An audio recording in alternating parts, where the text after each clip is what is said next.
Sit on down and pour yourself a glass. And tune into your favorite podcast, where things will be misquoted and opinions ain't sugar-coated. 'Cause DJ and Kelly are locked and probably loaded. Okay, are we on right now? We are rolling it. Hey guys, welcome to Locked and Probably Loaded with DJ and Kelly. I am your co-host, DJ Qualls. And I'm Kelly. Hi, Kelly. Kelly, are you going by your real last name or Blackheart? It's such a hard decision for me Yeah. all the time because my real last name's hard to spell. Yeah. And I feel weird saying Kelly Blackheart, but we'll just say Kelly Blackheart. I think Kelly Blackheart's the way to go. Yeah. I've got a black heart. So guys, I don't know what the hell we're doing. I've actually only guested on a podcast, I think maybe once or twice. I did yours. Yeah. This is a whole new world for us, or for me. Kelly knows this business very well. And you're going to see us basically fumble through this a couple of episodes to find our footing. Basically, it's the equivalent of watching us masturbate. So it's all the pleasure and no mess. Exactly. Well, I know you were a little bit nervous about this. You had texted me saying, like, what if this is like when you're in an argument and you think of all the best things to say when you're driving away? So I reached out to somebody that might be able to give you advice. You had told me, I asked you what your top reality shows were, and I know you were joking. I was joking. I was joking. I know you Kelly, were joking. But one of the things you told, know what Republicans already think about us. Do not. No, I'm not. You mentioned that one of them was 16 and pregnant, and I knew it was a joke. But they were all jokes. Can I say what they were? Yes, They were 16 and pregnant, To Catch a Predator, and what was the other one? Toddlers and Tiaras. It was a joke. Oh, I don't even watch Disney movies because I'm a single man, and I think the FBI will show up at my fucking house. Don't check my phone. I am fully aware it was a joke, but I wanted to lean into it, and so I got some advice for you from somebody from your favorite show, 16 and Pregnant. So, are you serious, Isaac? Could you play that? Are you serious? I've actually only seen it a couple times. You'll know her. You gotta know her. Is that? Oh my God! Is that Farrah? Abraham? Is it really? Yeah. Oh my God! Is this real? Did you did you do a cameo? Yeah. Oh my God! Let me see it. DJ Qualls, it's your girl Farrah Abraham. Woo! And I am not only excited for you to start a podcast, but I'm so happy that you are. People are going to love your stories. They need to hear your voice, share your journey, share your love for things, and that is the best. Also, I think you should check out some of the videos online about how to grow like your YouTube shorts, using your YouTube shorts to expand your amazing new podcast. So, I don't know, all the love from your girl Farrah Abraham, the GOAT, the OG, the teen mom. And I just gotta say, you could play some blow-in on some days. Like my song, do some blow-in? or you could, whatever picks up your spirits and just gets you podcasting your heart out, DJ Qualls. Anyways, so much love from your girl Farrah Abraham. I'm so excited for you. Get those nerves out. Get your organization and go hard. Have a great 2024. That is amazing and really good advice. I know, it's a good pep talk. It's funny because I know exactly who that is because I was watching the show when she was on it back in the day. Everybody was. Yeah. I was much younger. It was mind blowing when it first came out. Yeah. How many years ago was that? Like 15 years ago? She's in her 30s now, I would guess. But yeah, she is the OG and the most controversial that's come out of the show. Yeah, because she had a career afterward, right? Did she do? She did an adult film. That's what we're calling it because she's a friend of mine now. Come to my house tomorrow. We're new best friends. Call me every 10 minutes. I really did think she said we should do Blow though, but I think she has a song maybe named Blowin'. Oh right. Is that about doing blow? I don't know. We got to listen. She did say we should listen to it before we podcast. They're all jokes. I'm a good boy. Although I will tell you, as we get into this podcast, some stories from the early 2000s when I was not a good boy. I know. And mention the names. Yes, he's not afraid to tell names, which No, because here's the thing. I would never say anything that would like destroy somebody, but I feel like Being an actor was fun. Well, but you have to go there every day and memorize lines. This is so much easier just to tell on people. Well, and also you were coming up in a time where if you were famous, you had a lot more freedom. There weren't people with cell phones trying to record your every move. I got successful in the early 2000s. So when I was in the young Hollywood crowd, like going out every night. So back in the early 2000s, Hollywood nightlife was really organized. It was one bar, one night. And you actually got jobs from going out. There was no social media. So you would get cast based on what were called magazine tears. God, it sounds like me and Betty Davis and Jimmy Stewart. Wait, what's a magazine tear? Magazine tear. It sounds like I was famous in the 1920s. Wait, what's a magazine? So exactly, I will punch you in the face. So a magazine tears were, so for example, like Thursday nights was Hyde on Sunset. So you would be photographed leaving or entering this bar with other famous people. And so how it was like kind of a scam because they would open these bars. Famous people would go there and you wouldn't have to pay for anything. That it was a privilege to be let in. So you would go there and be photographed, and that was payment back to the people for the time. And there was nobody in there. It was like you and the Olsen twins. And that sounds like a good time. Yeah, but then you would be photographed leaving, and so casting people at studios would tear those out and put them in a folder with you. So it was the equivalent of having Instagram followers. Oh. Yeah, and so you got jobs. Like I was at a bar one night with Taryn Manning, and she got a Gap campaign with Joni Mitchell from being there. Damn. Yeah, so and also there weren't a lot of media platforms. So the group of actors and singers, it was a much smaller group, so we all knew each other.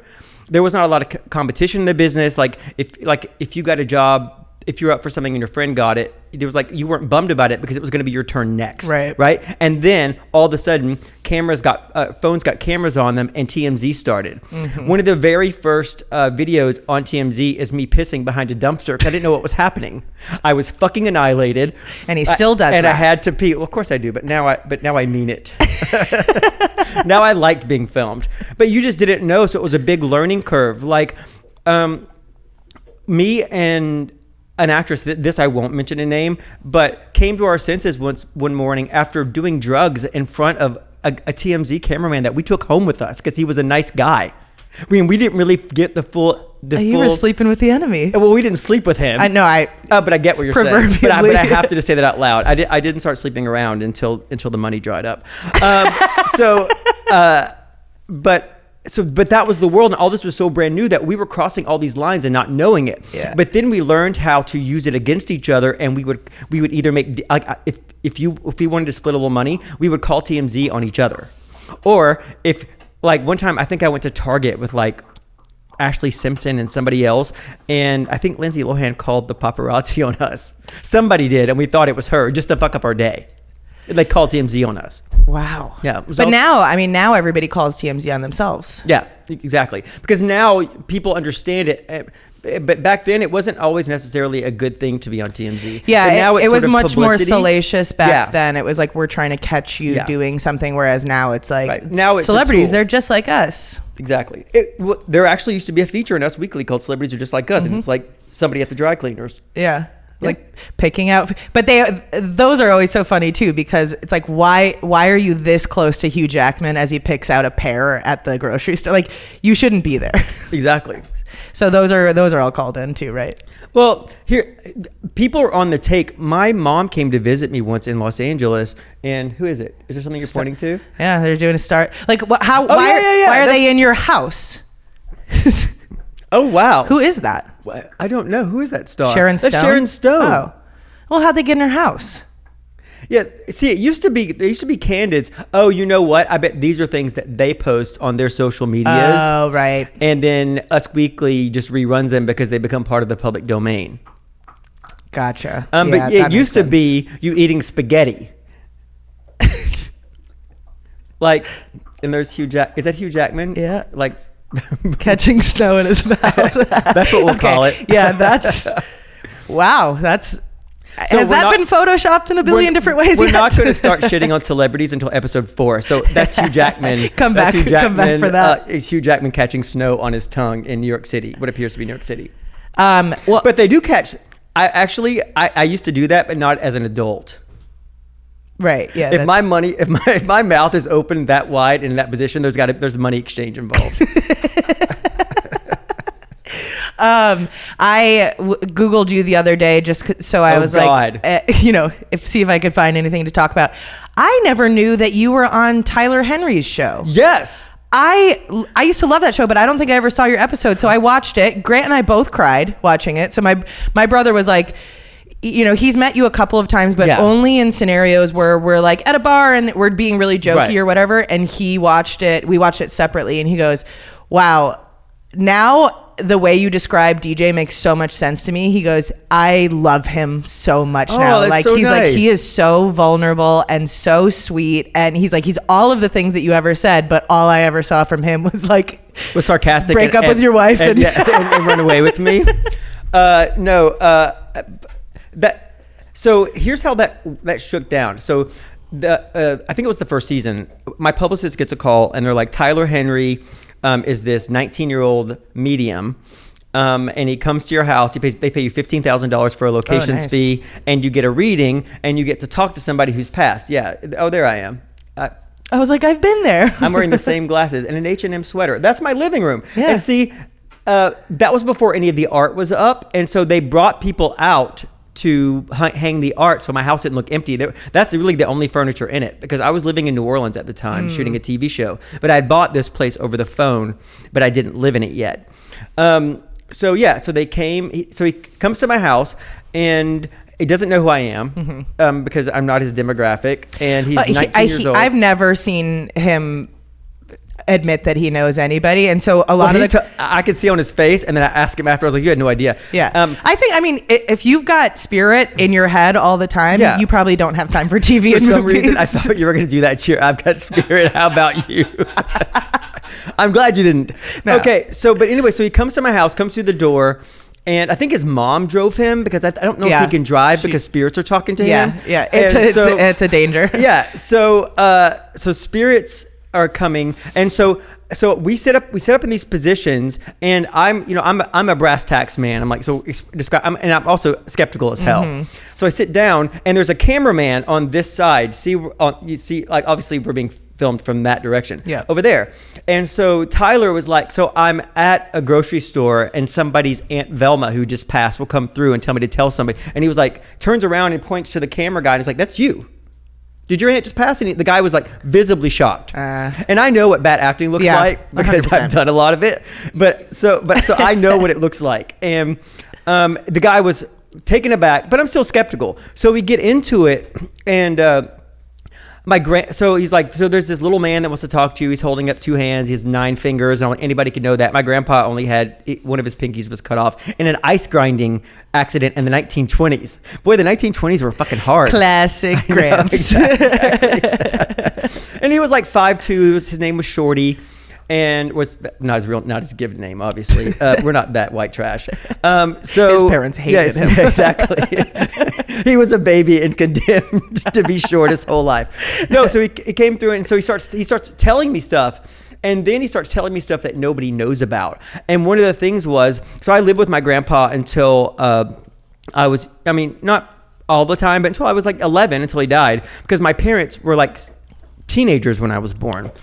And so I lived with him, and and when we were cleaning out his house, I found a pickle jar full of diabetes medication. And my grandfather was born in the Great Depression, or was a child during the Great Depression, and he was afraid of throwing anything away, but his medicine made him feel bad. So every day he took one pill out of that jar and put it, into it from his pill, whatever, and put it into a pickle jar and put it in the back of his closet. So nobody would know he wasn't taking it. Yeah, but he didn't want to throw it away so he just couldn't throw things that cost money away. And so I found it, and I think I was 12, and just knew that I couldn't show this to anybody because I thought he would get in trouble.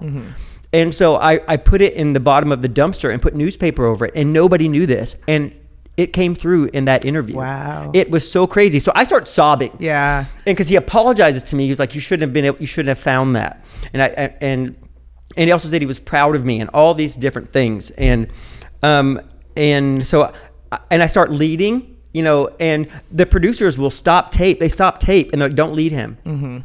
Like, it is that legitimate. Because that's the assumption. People are like, this is just a cold reading. People give you information and then he runs with it. And it's like, it's so specific. And one of the things that I am most serious about, and as a human, is not misleading people, is not getting people's hopes up on something that can't possibly happen. I mean, I'm not a dream shitter, but I'm not going to encourage you to do something you're bad at. Yeah.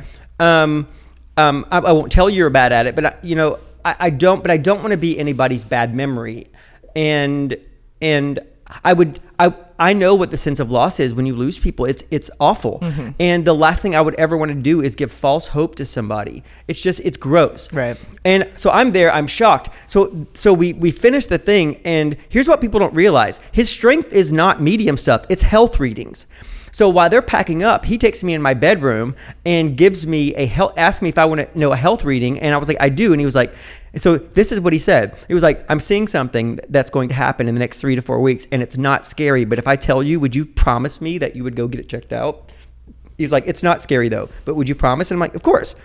And by the way, I just burped, and we will burp, fart, or whatever happens. Yeah. Probably not fart though, because No. I hate toilet humor. But we'll do whatever, and we will never do a second take of anything. Let's promise each other that. This has to be real. No, for sure. I mean, listen, my other podcast, we're like very, very low effort, but the vibe is we want to create a community where we're hearing from it's not, look at us. We want you guys to join in. We want you guys to feel like you're sitting in the room talking with us and that everything's real. Yeah. So I agree. I have to be real. I have to be authentic. And it goes back to my early days in Hollywood. I knew if I pretended that I looked like these other people, that I would just look ridiculous. So the first time I was on the Tonight Show, Jay was like, so what's it like to be in a movie? And I'm like, so-and-so is mean. And they're like, you can't do that. And I'm like, I kind of have to do that, because if my brand isn't honesty, and if I pretend like I'm one of these people, I'm not going to have a very long time here. It's very interesting that you say that, because there is a clip of Tina Fey on Bowen Yang and Matt Rogers' podcast that has gone pretty viral recently, and she's making this statement because I think Bowen was like kind of criticizing Saltburn, and she told him, she's like, authenticity is expensive. Like you don't get to give your real opinions anymore because it does cost you opportunities. So how do you balance that in a world where authenticity is so important and also jobs are important? Yeah, the thing is, I don't fucking care. That's good. And the thing is, I also can say that because I have made a pretty good amount of money in my career and saved it all. Like when I first came up, you would do a movie for scale and they get $1 million for your second picture or for your big break. I did. And I saved it. I didn't have any representation. I think I may have had a manager. No, I didn't have a manager when I did The New Guy, or maybe I just got him. Anyway, but I had no financial help at all. So the checks were like $45,000 a week being sent to my hotel room. At one point, I had like $350,000 in checks, and I started sobbing. I had no idea how to handle this. Right. So what it did was I put it all into my fucking mattress. And my friends were like, "What's the interest on that?" Zero, which was a giant mistake. But how it helped me though, because a lot of my friends were buying like $2 million houses, and our salaries are widely known. Right. And I'm like, how are you doing this? I make more money than you, and you have a $2 million house, and a lot of those houses are gone. Well, yeah. I mean, I think the minute people get even a taste of money, they go out and spend because there's a status that they want to achieve. But then all of a sudden, you're drowning. You're in the same spot financially as you were before, with bigger debts. See, the thing is, people don't realize when you first start working, you don't get any money. I got $12,500 to do Road Trip. All the other actors got like $300,000. I went $30,000 in publicity debt just for the chance at making it. Wow. So I had $120,000 in student loan debt. I had $30,000 in publicity debt. Fuck the student loan debt. I defaulted on it. Yeah. But Hollywood debt. This was my dream, and I went down. I auditioned for a one-line part in Road Trip. In Atlanta. I was living in Nashville at the time, working at a law firm, and went down there to audition for this. And it was a one-line part, and I wound up getting a lead. And like literally 8 months later, I was on The Tonight Show. Crazy. So it was this crazy thing. So all my dreams were coming true. So if you ask me for $10,000, I would be like, can I sign an IOU? I knew it was my chance. And also subsequently, because I knew this was my chance, during shooting Road Trip, Todd Phillips and I fought a lot. Todd Phillips, who went on to direct the Hangover movies and the Joker, we fought a lot. What were you fighting about? Because I knew that if I was the butt of the joke, like I saw what happened to the Shermanator on American Pie, and people treat you like that in real life. If you ever play a character where the audience laughs at, first of all, I thought we would lose the movie if they laughed at him, because the whole point was this disparate group of guys could become friends and this guy could come out of his shell. And that was the point. But and it had to be funny. But the second thing was, I knew in real life, I know how the public regards you. And because I'm in this shell, people think they can. I knew that people thought they could talk to me crazy. You cannot talk to me crazy, by the way. When people ask me this question, I get asked this a lot in interviews. So what's the one thing that people don't know about you? And it's like, I'm not very nice in person. If you fuck with me, I mean, I'm nice. You are, but if somebody is coming in hot, if you act crazy, you're not afraid to. Yeah. But anyway, but I knew that it would be a barrier for me getting other work, and I had already decided that I was going to go for broke. And so Todd and I, we fought a bit. He put me in my place a couple times because he was right. But a lot of times I was right. Because also I know what it's like to feel like this character. But anyway, so it came out, did really well, and next thing I know, I'm $30,000 in debt. And then I did a movie called Big Trouble that was Sofia Vergara's first English language movie. It should have been called 200 Famous People and DJ Qualls. Like, I was brand new. It was like Jason Lee, Rene Russo, Tim Allen. Like, it was Zooey Deschanel. It was everybody. Johnny Knoxville. It was so many famous people. Janine Garofalo. I don't know if I said her name twice. Andy Richter, right when he left Conan. It was a big cast. It was about a bomb on an airplane that was supposed to be released September 20th, 2001. And then September 11th happened. So the movie was quietly released in that February. I think it made maybe $13 million of its like Hugh Jackman like French kissing the sky keeps popping up into my. It's kind of now doing something for me. But yeah, so Road Trip was a big deal. And then I did that, and then I got offered the new guy when I was doing that, and then my life really profoundly changed. So I saved all that money. I lived in a one-bedroom apartment in Santa Monica for 10 years that was rent controlled at the height of my earning, because I knew at some point that shit could possibly hit the fan, and it kind of has. But I'm not in dire financial straits. And why am I talking about this? There was a reason for this. It's going to be Tyler Henry was going to give you a health diagnosis. This is what my Cameo videos are like too. They're 37 minutes long. You put so much effort into those. I really do, because it's so worth it for people. Because everything fucking matters to me. Yeah. Everything matters to me. So wait, Tyler Henry. And then I was like talking about the financial stuff. Oh yeah, I'll say whatever the fuck I want because I got financial resources to do it. And I brought it back around. But here's the thing. I'm not an asshole. I'm not going to be mean for no reason. No. If you are being a shithead, I will call you a shithead. But also, if you're lovely, I also will say that. I'll be the first person to sing your praises. Yeah. But that's one of the things too. It's like, so we met a little over 5 years ago via Jim Jeffries, which shout out to Jim. We fucking love him. Hey, Jim. Great fucking dude. But we hit it off instantly. Yeah. Like the first night we met, everybody else went to bed and we stayed up talking like all fucking night. And then you're like, take my number, let's hang out. I texted you, you never responded. Yeah, because I get really shy. 6 months. I get very shy with people. But then when we saw each other the next time, kind of just picked right up from there. And then we started hanging out all the time. And what she's not telling you is, I think the first night we hung out for like 12 hours. Was it the first night? I don't know. I mean, we've had so many nights where we were talking for fucking 10 hours straight. Yeah. Like I've talked to you more than probably anybody in my life, and I've only known you for 5 years. Yeah. Has it only been 5 years? I think it's just over 5 years. I think we met when Jim became a U.S. citizen at his citizenship party. Oh, it was at Jim's. Jim Jeffries is really he's the glue here. He's the glue here.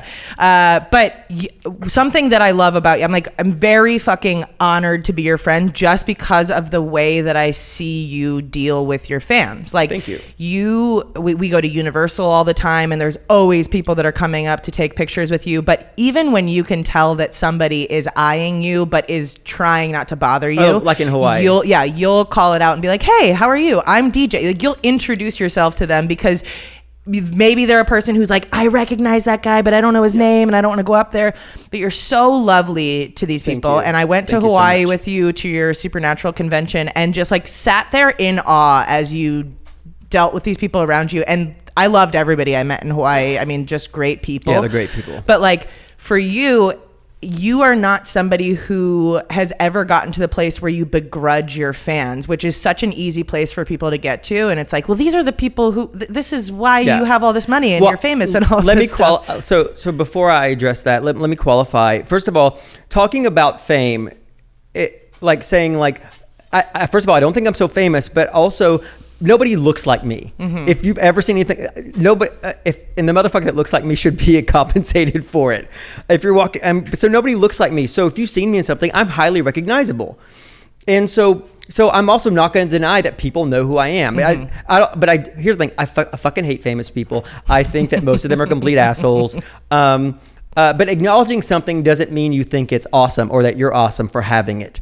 I don't think I'm awesome, but I also know that I'm recognizable. And so when somebody I know how hard it is to approach somebody. I don't want to be anybody's bad memory. So if somebody comes up to me, unless you're being a fucking asshole, or like somebody sat down with me and my dad eating dinner once and my dad lost his mind. My dad was a welder in a casket factory for 40 years, like coffins. Yeah. And I grew up in a very small town in Tennessee, and I feel like my career has happened to them in a way too, and they don't get any of the benefits. Right. And so my dad lost his mind, and it really and I was like, you can't do that. But then that made me realize there actually are barriers. You can be like, hey, not now. Mm-hmm. Like I had to put my dog my dog had a seizure when I was in New York. I was in a movie theater on 23rd Street. And my vet called me, so I went outside. He was like, we have to put George down. So I'm sobbing, walking down 23rd Street, and two people stopped me. And they're like, hey, can we get a photo? And I'm sobbing. And I'm like, I may have to put my dog down. And the guy said this, we'll be real quick. Ugh. So I remember drying my eyes and taking a photo. And then the anger I felt when I got back to LA, I didn't have to put my dog down that day. But the anger that I felt for not being seen at all. Mm-hmm. And then I realized, well, that's on you, brother. That's on me. You can. It's easy to say to people, but the last thing you probably were mad because you betrayed your own boundary or whatever. The last thing I'm going to do is be a fucking asshole to somebody for no reason at all. I would never do that. And the thing is, famous people that hate the attention, I promise, I swear to you, all of them are going to be destroyed when it stops. Oh yeah, sure. Because human brain's interesting. You get used to anything. Yeah. It's your operating normal. People knowing who you are, not having to fucking stand in line, not having to do this or that. And the morning you wake up and have to put yourself into the shower. By the way, that's a text that I always get from DJ. It's like, Kelly, come pick me up and put me in the shower. Kelly, will you fly to London and come into my hotel and build a tunnel of plastic bags to the bathroom because it's cold in here? By the way, my dog is here. Rhino, come here. Hey, Rhino. Rhino, come here. Rhino is a big love. But he's just walking around the studio like he owns it. Well, he's getting used to being our mascot. Rhino's our mascot. Oh yeah, so the health reading. So guys, what was wrong with you? So I'm gonna tease our second. I know I'm doing it again. I'm gonna tease our second episode right now. Mm-hmm. So I'm terrified of weed products, and I will tell you why I'm terrified of weed products in the next thing. I had a bad, when weed first became a thing, it wouldn't become a thing, when it first got legalized for medical reasons here, it was my early days in LA, so I got a card and did not know what the fuck I was doing, and it scared the hell. Something happened that scared me so bad. I'm not great at it. And so what are we going to do the next episode? So Kelly's the kind of person that can get high and go about her day, and I'm fascinated by that. So we're going to take edibles for the next episode, and I feel like this is a safe environment. The stakes aren't that high yet. There are probably not a lot of people listening, and I just want to see. I mean, I don't want a podcast where we do it where we're high. But sometimes we are going to. Yeah, but right? We're going to do it. And the thing is, we're going to. I will also want to use this as an experiential thing. We're going to take this on the road. Yeah. Like, I want to get one of those terribly invasive laser treatments. We're going to do that. I want to do cryotherapy, like so many things. You can take them to Universal with us. Yeah, I want to do. There's so many things. Learn how to cook. I want to do. I would do mushrooms. Yeah, I would do mushrooms. I've only done them twice. I used them once correctly and incorrectly the second time. And this chair started fucking with me at Ty Olson's house, and they had to cover it. It was not great. But the last 3 hours of the experience, and at my bedside when everybody was huddled around me, were really awesome, and I felt great. But I knew that I used them wrong. Yeah. And I'll tell you about that later too. But so anyway, Tyler Henry's medical readings. You'll find out on the next episode. In season 2, we will talk. Well, I'll get to that. So his thing is medical reading. So he's, he said, I'm going to tell you this thing, and I just want you to promise, to give me your word that if when this happens, because it will happen, that you'll just go and have it checked out. And I'm like, sure. And he's like, in about 3 to 4 weeks, you'll wake up and you'll have a hard time bending your fingers and toes. They'll be very stiff. And I did. And so I called my GP and went in that day, and I had a potassium imbalance that could cause a heart attack. Damn. Some freak potassium imbalance. What the fuck? So, and is that something that you would have gone to the doctor for? Probably not. I mean, if it persisted a couple of days, I probably would have. I would have just immediately assumed like, oh, I had too much salt or something. Yeah, I mean, that's what you would assume. But if it prolongs itself, I probably would have gone in. But yeah, it was a dangerous situation. I don't know exactly what it was called because I'm not a details person as far as medicine is concerned. Like I turned down a guest spot on ER once because of the tubing. I don't like medical things. I don't like hearing about surgeries. Like, why is that? Did something bad happen to you medically? I don't know. Google me. Google DJ Qualls and medical shit. That was actually funny because the last time we were at Universal, it was me, you, Billy, and Kim. And Billy was talking about his lumbar stenosis or spinal stenosis or whatever. And I said, I have fibromyalgia. And DJ goes, I don't have any health problems. And I go, you had cancer. And he's like, twice. Oh, yeah. I'm like, fuck, I forgot about that. If that tells you how high my threshold for experience has become. Like I've seen too much, I've done too much. At my local bar in Vancouver, I spent half my year in Vancouver, and I was on a TV show there for a few years. It's called The Moose. It's a heavy metal bar. When you think of me, don't you think heavy metal? Anyway, yes. I love this bar, and so my friend Jordan sent me a text. It was like, can you believe Danusha sprayed the bar with breast milk last night? And I wasn't so drunk that I didn't remember it. I'd just forgotten it. Mm-hmm. Like a woman pulled out her boobs and sprayed us all with breast milk, and my threshold for experience is so high it did not stand out for me. That's honestly like that's such an interesting concept too, because not that I've had something like that happen, but I'm somebody who's had a lot of adventure in my life, and I would assume that some of the people I've hung out with, the craziest things of their life have happened with me. And so they're always like, remember that time? And I'm like, no, not a single clue. And they're like, that was the craziest fucking night of my life. I'm like, sounds pretty normal. You're like, I've seen so much porn, I have to basically be choked almost unconscious to get off anymore. I've seen too much. Or just the right amount. Although sometimes I was gonna go a couple episodes before I start talking about my dick, but sometimes I will actually take a break. I will take a break from porn, and just to make sure that I haven't wrecked myself, and just use my imagination. And lately I've been dreaming myself into. So I'm a lucid dreamer. Mm-hmm. When I was sick as a child, I had night terrors, and so I went to a sleep therapist who taught me how to, in waking state, from completely wake and self-hypnotize to go into sleep. Mm-hmm. And you can dream yourself wherever you want to be. You get to set the stage, and you also can pull yourself out of it. And I still do it all the time. But lately, I've been having all my dreams have turned to sex dreams. Like I'm having problems making eye contact with people in my normal life because they're all in them. They're doing things in front of me, to me, behind me. They're doing a lot of things. And so now I'm running with it because it's happening so frequently. And I'm now dreaming myself into sex dreams. I've constructed this plane, and planes, like I've become a nervous flyer since the pandemic. I'm getting over it, but I've constructed a big plane, and for some reason I'm in coach in this plane too, and I put myself there. But I'm passing all these hot people on the way to my seat, and when we all get seated, I go out and start messing around with them. I did it the other night. Have you ever hooked up with anybody in a plane? No. I have. No, I've never done it. See, I mean, and I don't even want to do it for the experience. I haven't had sex. When I was 15, I made out with a stranger on a plane on a flight that I was with. It was another kid, right? Yeah. I think he was 18. Okay, I didn't want this to turn. He was Mormon. Shout out to Chris. I was on a flight with my parents on the way back from Hawaii. Chris has probably told his wife. So see this girl on Jim Jeffries' podcast. I made out with her once. Now she's. I hope so. I hope he's watching. He's probably and if in you're trouble. single, just probably been and the shit that you've done, he's probably now excommunicated. Oh, I know. It just being associated. Yeah. No, it's funny because it was like a 50%, or maybe it was even less than that, 30% full flight. And so I had moved back a few rows, like from where my parents were, and he moved forward a few rows. Oh yeah, you did. And we just happened to be in the seats across. And I clocked him before we got on the plane. I was like, that guy's hot. So we're sitting across from each other. He offers me some candy. We're kind of chit chatting, and then it's like in the middle of the night. He's like, "What? I can't hear. We got to talk quiet." So I go over there, and then we start making out.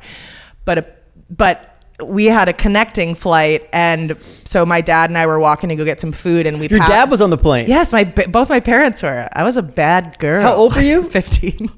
But I was like a makeout slut in high school. Yeah. Like I was a virgin. But my dad and I passed his family, and so like he and I gave each other this kind of look, and my dad goes, "What? Did you make out with him or something?" And I thought he was just like psychic at the time, and now I've realized, oh no, he definitely saw us making out. Oh wow. Yeah, he had to have gone to the bathroom in our hot and heavy session. But going to the bathroom and fucking like in a closet. I'm 6'2". I can barely fit in the bathroom myself. Yeah, and I'm all elbows. Like I pity the poor guy who gets into there with me, who went up impaled. I was trying to figure out a way to finish that, like an all hat, no cattle type thing, like I don't even all know what that elbow. means. I think that's somebody who just pretends to be a cowboy, like wears a cowboy hat. I've never heard of that before. They're not part of the cowboy lifestyle. Yeah. I heard recently a euphemism for gay was "that dog don't hunt," and I was like, that's hilarious. Oh, that's not like a Southern thing. Yeah. That dog won't hunt. It's that dog won't hunt. Oh, well. Yeah. I think it's funnier when you say that dog don't hunt. Yeah. Yeah. I mean, it's certainly much better than what we were typically called. Yeah. With a hard T. Hard T. Oh, the South, I love you. I actually do love the South. I miss the South. Growing up, I wanted to get out for obvious reasons. I mean, for many obvious reasons. But now everybody's moved to Nashville. Yeah. And here's the thing: there's signs in people's yards now in Nashville that say "Go back to California." Here's the reason why, though. You took your equity out of a house in Southern California, and now houses are going for $300,000 over asking. And the local economy doesn't support those wages, right? Or those prices. So people are pissed. Also, Californians, this is a public service message for you. Don't call anything quaint like you came there and just fucking discovered it. People don't like it. Or like you're saving or bringing new ideas in. Come gently. Don't colonize other states. Yeah, Just come enjoy gently. it. Just come gently. Yeah. Come gently. The DJ Qualls story. Would you say it's been gentle? Not always. Not always. What? He's crazy right now.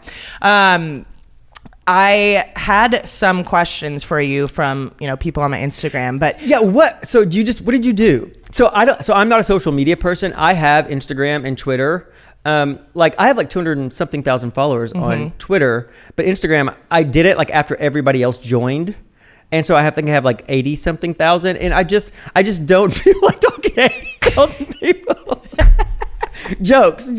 But I think it's, for me, Instagram is too personal because it leads with a photograph. Yeah. And you can just go on Twitter and call everybody bitches and hoes and then go back to your normal life. Yeah, it is hard dealing with. I mean, you were the first person really that gave me perspective on internet hate versus compliments and stuff like that. It doesn't feel like anything. But yeah, I very much appreciated, because when I was doing Jim's podcast, like my intention was never to be on the podcast. I was producing it, and then I ended up happening to be at Jim's like, there's your seat, and now I'm on camera all of a sudden, and I hadn't prepared myself mentally for positive or negative comments. And so we had a conversation at one point where I was talking about negative comments, and you were like, I don't care about negative comments or positive. Like, none of them affect the thing is, it's not that I don't care about them. I can't let them in. Yeah. I can, but the thing is, obviously, positive things. I'm not going to go run with it, and it's going to really alter me in any way. But it's nice to hear them. Right. Positive anything, it's awesome. But if somebody goes out of their way to shit on you, that's not about you. Mm-hmm. And the thing is, we already tell ourselves way worse things than anybody could ever say to us. We don't need to entertain a chorus of other fools doing it.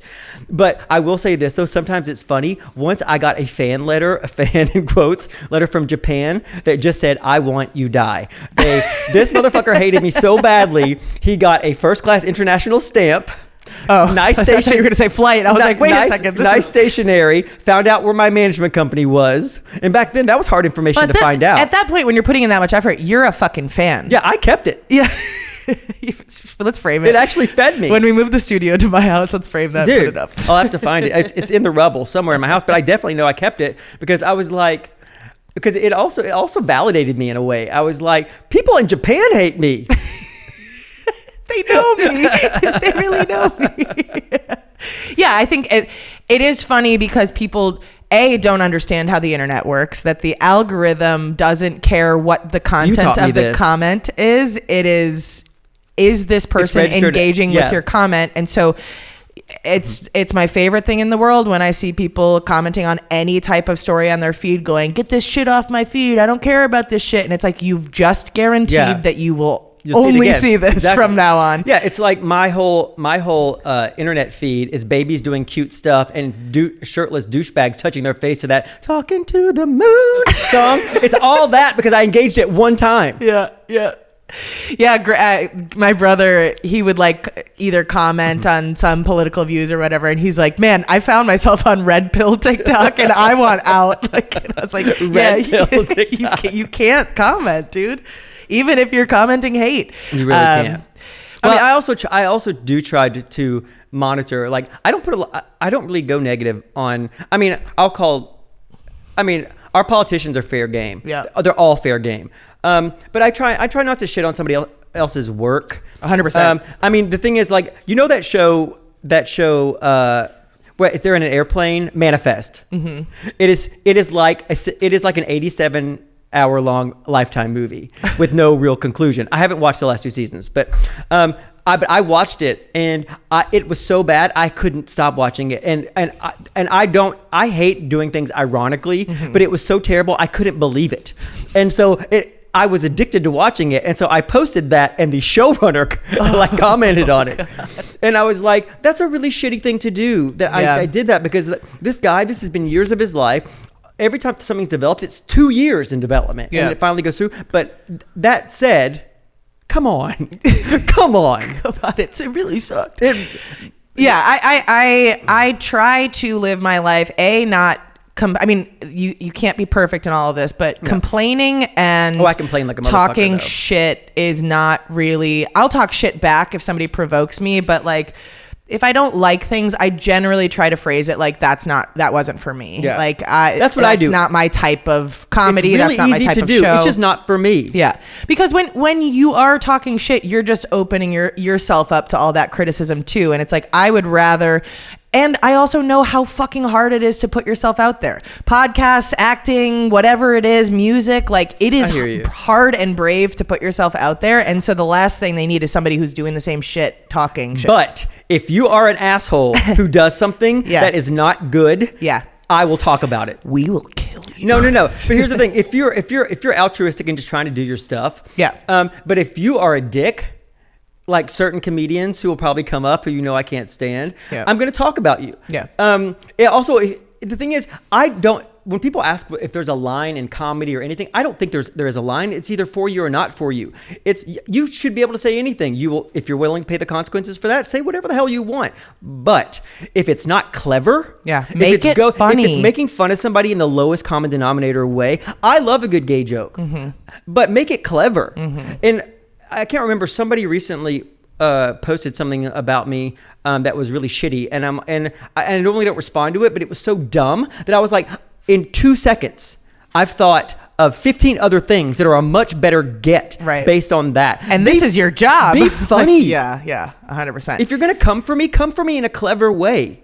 yeah, you look at somebody like Anthony Jeselnik, who has really perfected the art of turning really dark things into clever comedy. And then other people are like, listen to this joke, and it's just like multiple slurs, and you're like, that's not funny, dude. Not it. Anybody that's can do that. Yeah. We should do that for the next episode. On the next episode, multiple slurs. Yeah, we're gonna get high and say dumb shit. We're gonna say not funny, offensive shit. Yeah. Let's wrap it up then. Let's Well, this was a lot less painless than I thought. A lot less painless, or less painful? No, a lot less painless. A lot more painless. A lot more painful. A lot. No, this was. Well, you'll find out on the next episode. Join us next time. Painful as hell. Join us next time to see if DJ thought this was painful or not. It's not as bad as I thought. Yeah, it's easy, right? It's easy. It's just we're just having talking. conversations. We literally sit on balconies and talk for hours at a time, which is why we're doing this. So if you guys want to check out our Patreon, you'll get the episodes a week early with video. We also have some cool tiers where you can do monthly Zoom happy hours with us, where you'll actually be able to like talk and ask questions and stuff like that. And at some point, people will be able to randomly pick people to come on the show, right? Like call in. Sure, yeah. I want to do that. I want to talk to people. Yeah, for sure. We're planning on doing live shows eventually. We're gonna do all the things. In honor of our 2-year anniversary, we're going to randomly pick somebody and come to spend a weekend with them. Yeah, we'll come stay at your house. That's a great idea. Have bunk beds ready. No, we can stay at a hotel, but we will do whatever you do in a weekend. Ooh, that would be fun. Even if it's like field plowing. No, well, okay. I don't know. I might be busy that weekend. I would plow with you. Well, I'll check my calendar. But anyway, all of these extracurricular things, like when we get our face lasered off, when we do it, like I'm going to get acupuncture, I'm terrified of needles, like all of that stuff will be on our Patreon. Yeah, so patreon.com/loadedpod. Yeah. Oh, and the reason we're doing a Patreon is because we're paying for this ourselves. We are not with a company. We don't really feel like doing ads for products that we don't use or have ever heard of or like. Yeah. So we would only ever endorse something that we like. I got offered like $5,000 once to endorse a shaving cream that fucking sucked. I cut myself up. I'm like, I'm not gonna get people to spend $20 for a can of this garbage. Yeah. And also, one of the reasons why I'm doing this, I haven't told Kelly about, is I'm very interested in seeing her meteoric rise to success and then the inevitable crumbling of it. Like, I want to be here for all of it. That's a true friend. I really want to be here for when shit starts to go sideways, when you deal with the pitfalls of fame. So help me experience that, please. I might have too fragile of mental health to do this podcast. I can't wait. Tune in next week to see if I've killed myself. See you guys next time. Bye, guys. Sit on down and pour yourself a glass. Then tune into your favorite podcast, where things will be misquoted.